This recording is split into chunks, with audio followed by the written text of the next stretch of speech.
আমাদের শিখিয়ে গেছেন আমরা যেন আমাদের জীবনে এবং যাপনে আম্বেদকরকে শুধুমাত্র ফটোতে নয় বরং আম্বেদকরের জীবনকে আমরা যেন আমাদের রাজনীতিতে আমাদের প্রত্যেক দিনের যাপনে আমরা যেন নিয়ে আসতে পারি। জাতিবিহীন, বিদ্বেষবিহীন, যে কোনো ধরনের সাম্প্রদায়িকতাবিহীন, নারী পুরুষ সাম্যের আমরা যেন একটা সমাজ তৈরি করতে পারি। যারা ফ্যাসিবাদী শক্তিতে বিশ্বাস করেন, যারা গণতন্ত্রে বিশ্বাস করেন না, যারা সংবিধানে বিশ্বাস করেন না, তাদের বিরুদ্ধে আম্বেদকর যেন আমাদের লড়াই।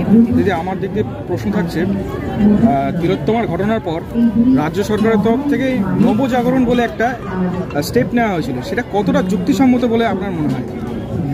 নবজাগরণ আমাদের তো মনে আছে, নবজাগরণ তৃণমূলে একবারই হয়েছিল, যখন ভাইপোকে ওনারা অভিষিক্ত করতে চেয়েছিলেন নেক্সট যুবরাজ হিসাবে।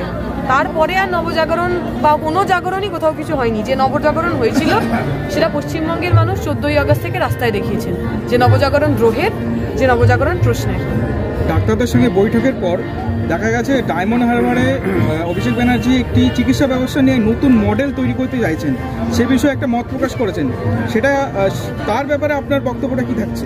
ডায়মন্ড হারবার মডেল আমরা কিছুদিন আগে দেখলাম। ডায়মন্ড হারবার কলেজে ইলেকশন হবে, সেখানে যিনি শিক্ষিকা, যিনি কলেজের মানে উনি ইলেকশন লড়তে চাইছেন, তিনি তৃণমূলের নয় বলে তাকে 100-150 ছেলে দিয়ে বাইরে বসিয়ে রাখা হলো। ভেবে দেখুন, আমি কলেজের শিক্ষিকা, আমি নির্বাচনে অংশগ্রহণ করবো, আমাকে কলেজের ভিতরে ঢুকতেই দেওয়া হচ্ছে না। এই তো diamond Harbour model. Diamond Harbour model মানে যেখানে নির্বাচনের নামে প্রহসন হয়, সাধারণ মানুষ ভোট দিতে পারেন না এবং অভিষেক ব্যানার্জি রেকর্ড ভোটে যেতেন। আমাদের কাছে ডায়মন্ড হারবারের যুবরাজ এবং ডায়মন্ড হারবারের মডেল দুটোই পরিত্যাজ্য। আপনি তো বেসিক্যালি ছাত্র সমাজকে নিয়ে চলেন, তো দেশ এবং সংবিধান গঠনের জন্য ছাত্র সমাজের বর্তমান পরিস্থিতির ভূমিকা কতটা বলে? ছাত্রদের ভূমিকা তখনই নাগরিক হিসাবে সঠিক হবে যখন ছাত্র নাগরিক হওয়ার সুযোগ পাবে। একজন মানুষকে নাগরিক হওয়ার জন্য শিক্ষার দরকার হয়, চেতনার দরকার হয়। পশ্চিমবঙ্গের যে শিক্ষা ব্যবস্থার অবস্থা, যেভাবে স্কুল কলেজ বন্ধ হয়ে যাচ্ছে, যেভাবে অনার্সে ছেলেমেয়েরা আর ভর্তি হচ্ছেন না, তাতে শিক্ষা এবং চেতনা দুটোই নিম্নগামী। শিক্ষা চেতনা না থাকলে কোনো ছাত্র নাগরিক হতে পারে না, আর ছাত্ররা নাগরিক না হতে পারলে কোনো দেশের গঠন হয় না, রাষ্ট্রের গঠন হয়। আচ্ছা দিদি, একটা প্রশ্ন।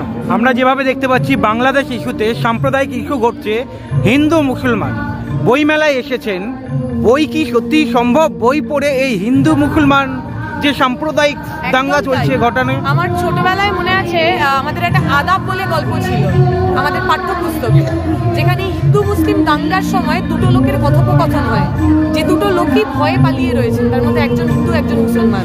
তারা জানেন না অপরের মানুষটাকে, তিনি হিন্দু না তিনি মুসলমান।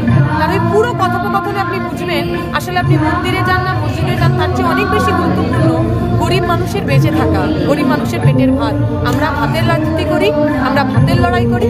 যারা ভাতের লড়াইকে জাতের লড়াই দিয়ে ভাঙতে চান, আমরা তাদের বিরুদ্ধে কথা বলি।